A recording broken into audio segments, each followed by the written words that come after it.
After auditing hundreds of different e-commerce brands and generating over $200 million in email marketing revenue, I can tell you that this is the one thing that people ignore and overlook the most. It's not your subject lines, it's not your design, and it's not your copy. It is your email deliverability, which just means whether your emails land in the main inbox or they land in the spam folder. And if you don't have good deliverability, you're not going to be able to make any money from your email list because you're just landing in spam and no one's going to see you. Because even the best emails in the world do not work if most of them never reach the people that you're sending to. However, a lot of brands don't even know if they're in spam, and they don't even know how to check if they are. Because once results dip in their account, they're just assuming that the strategy is wrong, when in reality, it could just be an issue of landing in the spam folder. That's why in this video, I'm going to be showing you exactly how you can know if you are landing in the spam folder, and if you are, how to get out of it. Before we get into deliverability, we need to talk about what's changed with email deliverability in 2026. Because email providers like Google, Apple, Outlook, and all the others are constantly changing their rules when it comes to inbox placement, specifically for brands. So strategies you are using a year ago might be completely useless in 2026. So now there are three major shifts that I'm seeing in 2026. And while they may not move you straight into the spam folder, they absolutely should change how you approach landing into the primary inbox. First, we have smarter promotions tab filtering. This is in most inboxes, but primarily it's in Gmail. There used to just be the inbox and then the spam folder, but now there's a new section called the promotions tab. And essentially, this is Google's way of kind of filtering out emails that could be coming from brands or are promotions of any type. The promotions tab is next to the main inbox, but somebody has to click an extra button to go to this tab. It's not the absolute end of the world to be in promotions, and you'll be in promotions a good amount, but it's definitely going to impact the amount of revenue that you can generate. And Gmail is automatically filtering brands and emails directly to go to here. So in summary, there's a new promotions tab, and if you land in the promotions tab over the main inbox, you're going to make less money. So the goal is to go from promotions to the main inbox. The second major shift I'm seeing is trigger words are a lot more sensitive. Using words like sale in all caps or free trial are going to increase your promotions and spam tab placement. Because how Gmail looks at it is, would a friend ever send to another friend sale? Probably not. So it's probably going to be a promotion.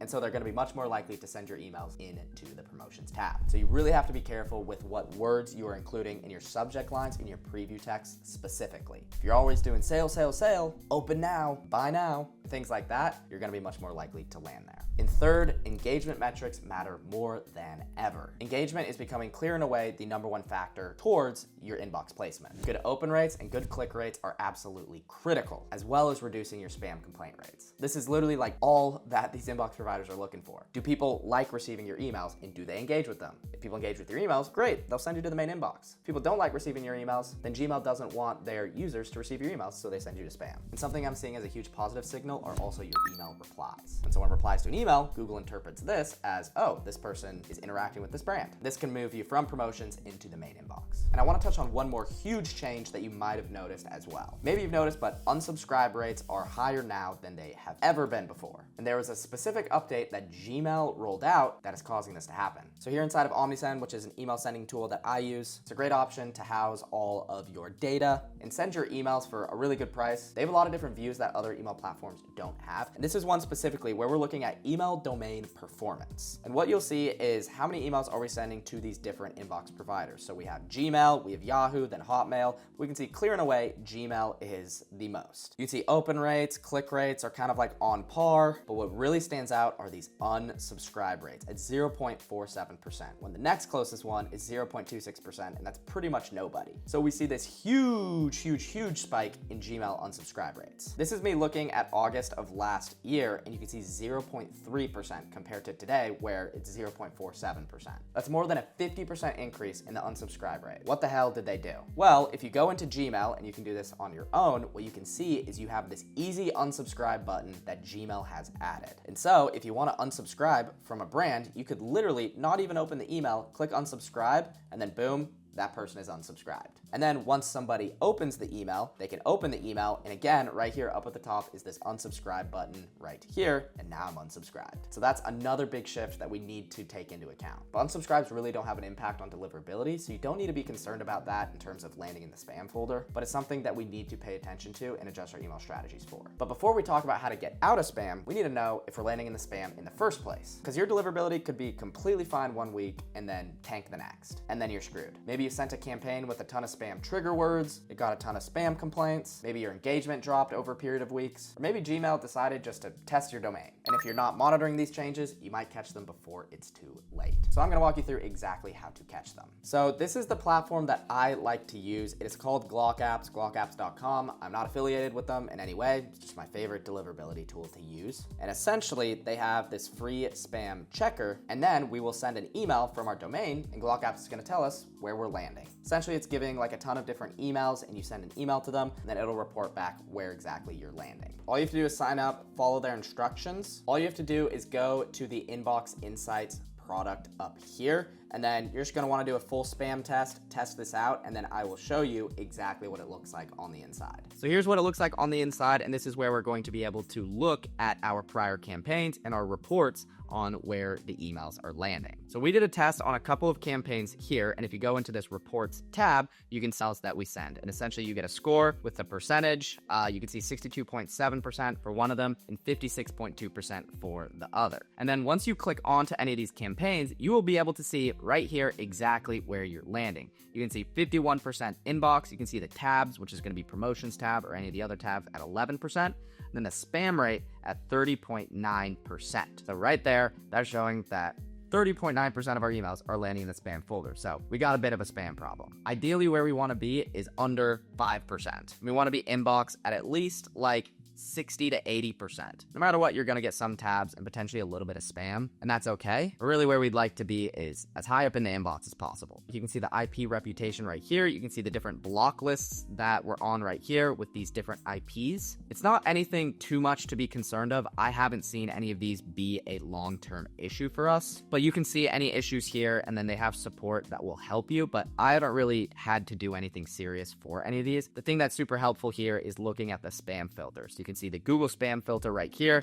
We're getting spam right here, and so you can click for a little bit more information, and it'll have a ton of information for you to help out. And then it'll go even further in your location, where your location is, and the different types of domains and where you're landing in spam. So you can see the US popular right here, which is going to be the majority of the emails, 40% spam right here with 55% inbox. Then you can see the different locations depending on where your demographics are, and we can see right here the different providers as well and where we're having some issues. You can see Amazon versus like G Suite, so the actual like Gmail sort of emails right here that were bought from G Suite. And essentially a crap ton of stuff right here. It's going to give you a ton of different information in terms of like what you can do in action items. And so if there are any like big issues, then you can go in and kind of just like make the adjustments as you need. But if anything isn't like big, red, and super scary, then it's probably just an email engagement metrics thing. But it's super helpful here to be able to see how often you're landing in spam. What I like to do is do one Glockapps test every single month. And then you can track how your spam placement rate is affected over time. So if you're anything above 20 to 30% spam rate, then you've got a real issue. And as long as there isn't anything clearly wrong that Glockapps has pointed out to you, then there are a couple of other things that could be preventing us from landing in the main inbox and landing in the spam folder, which we'll get into. So now you know if you are landing in spam, which means it's time to start fixing it or preventing any issues that could get you there. Now there are 3 factors that I like to look at to fix this. First, you're gonna have your technical setup. This is your DMARC, your CNAME, your TXT stuff, all the technical bullshit about your domain. And they essentially prove that your emails are sent from your domain and that you're a secure and trusted domain and you're not sending spam. Second, you have your sending patterns, which just means how often you're sending and at what scale and when. Because blasting out emails to hundreds of thousands of people randomly and inconsistently looks spammy to inbox providers. And then lastly, you have your email engagement. Open rates, click rates, reply rates, and then your spam complaint rates. These are the holy grail because they are directly telling inbox providers if people enjoy your emails or see them as spam. Now these 3 factors make up what I like to call your domain credit score. Think of it like a financial credit score, except instead of banks trusting you with money, it's with inbox providers trusting you with landing into the inbox and contributing to their customers' experience. And focusing on those 3 factors is what gives you a trustworthy score. Now here's what you're gonna make sure you do so that you can nail all 3 of these, starting with the technical setup. Now depending on your email platform, it'll tell you like directly inside of Klaviyo if you are having any issues with the technical setup of your domain. Like this one for Klaviyo, you can see with this big yellow bar bar up at the top, some inbox providers may block your emails. In new sender requirements, this needs attention. And so you can see that we've done 2 of the requirements right here, but adding DMARC to our domain is something that we need to do, and Klaviyo has automatically detected this. And so it's super easy to set up DMARC for your domain. You have to go into your records, whatever your domain provider is, you need to add something super small. And this is literally just all you have to paste into your provider right inside here. So there's a video right here inside of Klaviyo, and it'll help you set this up inside your DNS. Super duper easy. And then you need CNAME and TXT records, but Omnisend, Klaviyo, and these inbox providers will automatically add this to your domain. And so that's really it. Usually for most brands, it's DMARC that they don't have. And you can check if you have DMARC by going into Glock Apps again, and you can go to DMARC Analyzer right here, and you can enter your domain and see what your DMARC is if it's set. Essentially, it's just yes or no, do you have it? If you don't have it, add it, and you should be all good to go. And to be quite honest, it's pretty rare to have any technical issues with domains. It's rarely the issue when I'm analyzing a brand that has an inbox placement problem. Next, we want to talk about our send volume consistency and warming. So imagine your Gmail looking at a domain that's sending emails. And this domain hasn't sent an email in 6 months, or maybe it's sent like 1 or 2 emails. Then all of a sudden, it comes back onto the scene and sends an email to 250,000 people randomly. You think that Gmail is gonna like that or trust that or think that it's not spammy? No, they view that as spammy. Or what about a different situation? Let's say you're Gmail and you're looking at a domain that's sending emails and you see a new domain that has never sent an email, just randomly sends an email blast to 100,000 people, just randomly. It's a new domain that was just bought and then now it sends an email to 100,000 people. Again, that looks spammy. They want to protect their customer experience, so they want to make sure that you are a reputable sender before they really start landing you in the main inbox. And so if you have any sort of deliverability issues or spam issues, the #1 way to fix this is by going through a warming period. A warming period is essentially starting small with how many emails that you're sending and slowly opening up your list and starting to slowly send to more people. Because you don't just want to come onto the scene and send to 200,000 people. No, we want to start by sending to 500 people, and then 1,000, and then 2,500, and then 5,000. And then we want to get good engagement metrics on these small emails so that with every send, we're building up our reputation, getting good engagement metrics, increasing the volume, until eventually we have our reputation built up with our inbox providers. And so you can do this in 2 scenarios. #1, if you have been sending emails, but you're getting really bad inbox placement, say you did a Glock Apps test and you're landing majority in the spam folder, then you can absolutely do a warming period. Stop sending to the thousands and thousands of people that you've been sending to all your sends. You're gonna have to cut it down, and for at least a few weeks, send to a small list to boost up your reputation. Your revenue is gonna take a hit in the short term, but in the long term, you're gonna build up your reputation. And then the second scenario is for new brands or new sending domains, and you haven't sent an email and you need to build up a reputation.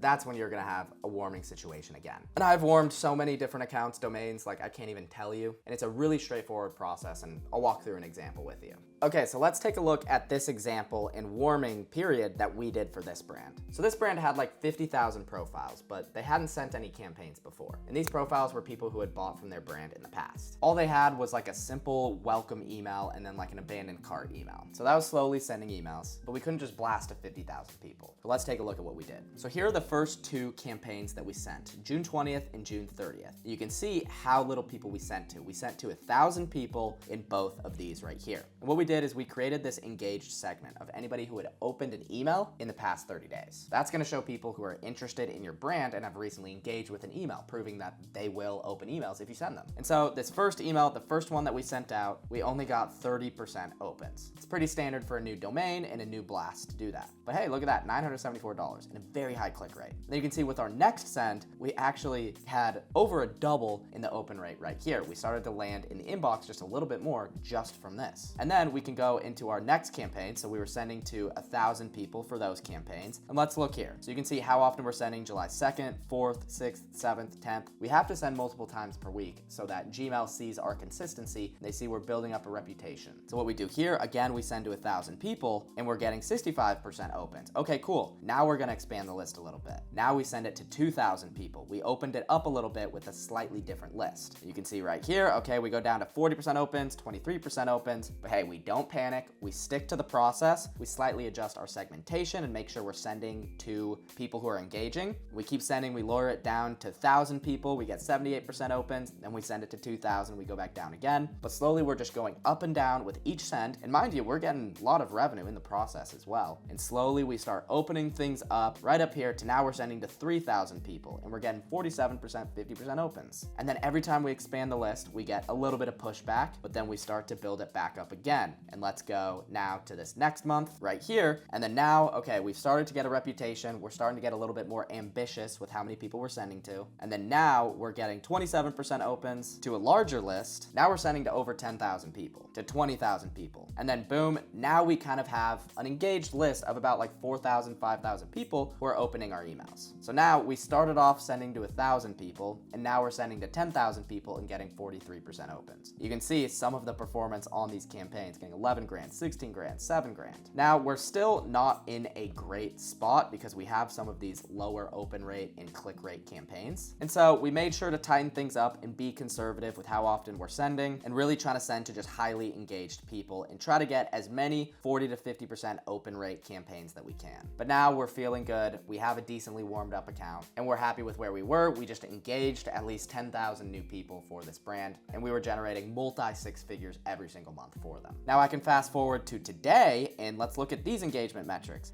Over 60% opens, getting 14,000 to 15,000 opens for each campaign. You can see the performance on all of them. So that's where you have to be patient, just trust the process. Even if you're not getting amazing open rates and click rates as you're ramping up, just stick with it and slowly over time, it'll go up. Here's another example where we were quite ambitious in terms of who we were sending to. And this was a brand who was transferring from another platform, MailChimp, into Klaviyo. So what we did was we took MailChimp, we took just small groups of people and we took the most engaged email addresses on MailChimp. So we took people who have opened multiple emails in the past 14 days. And that's who we sent to the first 1,000 people. And you can see these people recognized us and you can see how engaged they were. And you can see then as we were getting these open rates, we just got super ambitious. We're getting good engagement rates. And so we kept increasing the amount of people we were sending to the point where the next month, especially since we're sending emails every single day, we could ramp things up to then we were sending to hundreds of thousands of people and getting these numbers. So sometimes you can just kind of feel it out and really like a good signal for you is if you're getting 60% opens on multiple sends in a row, then it's time to expand your list. And once you've warmed up your account, you just want to focus on consistency. Have your automations live, have them firing. Those are emails that will get good engagement, your welcome flow and your abandonment flows. And just be consistent, try to send at least 2 email campaigns per week. If you go dormant for a bit,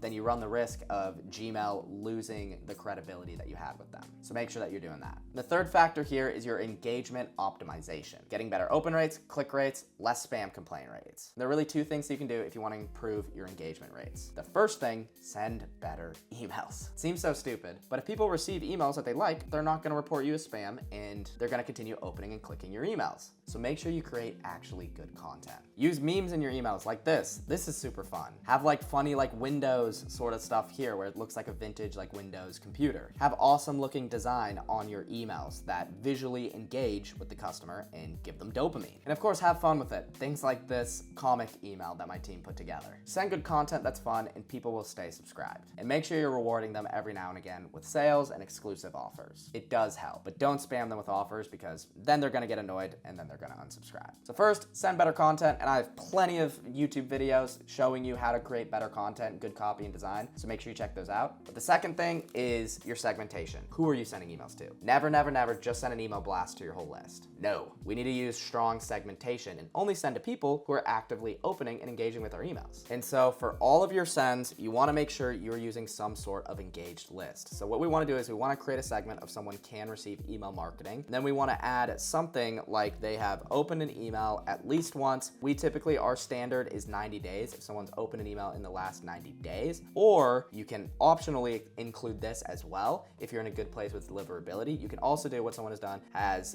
been active on site at least once in the past 90 days. Or what somebody has done, has placed an order at least once in the past 90 days. You can even extend this if you want, depending on your open rates. But typically what we like to do is honestly for an engagement list, you could literally just do opened email at least once in the past 90 days. And then for big events like Black Friday or a big monthly sale, sure, go ahead and blast it to the whole list. But we wanna make sure that consistently we're getting at least 50% opens. Because if we only send to people who are actively engaging with our emails, then they're gonna continue engaging with our emails and help our sender reputation. If I could sum up how to fix your deliverability in just 10 seconds, it is use this segment. Just someone has opened an email at least once in the past 90 days and just send emails to these people. And then once a month, you can expand a send to your whole list to try to get those people into the engaged list right here. because say you send an email to your whole list, if somebody opens that email, then they're going to be added to the segment and start receiving the next emails that you're sending. So open rates, just shoot for above 50%. Click rates, as long as you are not below 0.1%, you're generally going to be fine. Obviously, the more the better for click rates. I like to be at least 0.5% or above, and that's really all you have to worry about. For other metrics, I like to have unsubscribe rates below 0.3%. That doesn't really affect deliverability, but it's something to consider. And then spam complaint rates, I like to have them at 0.01% or below. You're really gonna get some issues if you start getting to 0.05% or above. So if you have any issues like that, start using more tight engaged lists. And you might want to consider slowing down your send volume. So start sending to your engaged list, create better content, and monitor your inbox placement with Glock apps. That is what you have to do to be on top of your email deliverability. And that's exactly how to fix your email deliverability in 2026. But deliverability is only one small part of getting email marketing revenue and getting your email platform generating you a shit ton of money. So if you want to learn the complete email and SMS strategy that we use to generate $500,000 per month for this brand, watch this video and I will see you there.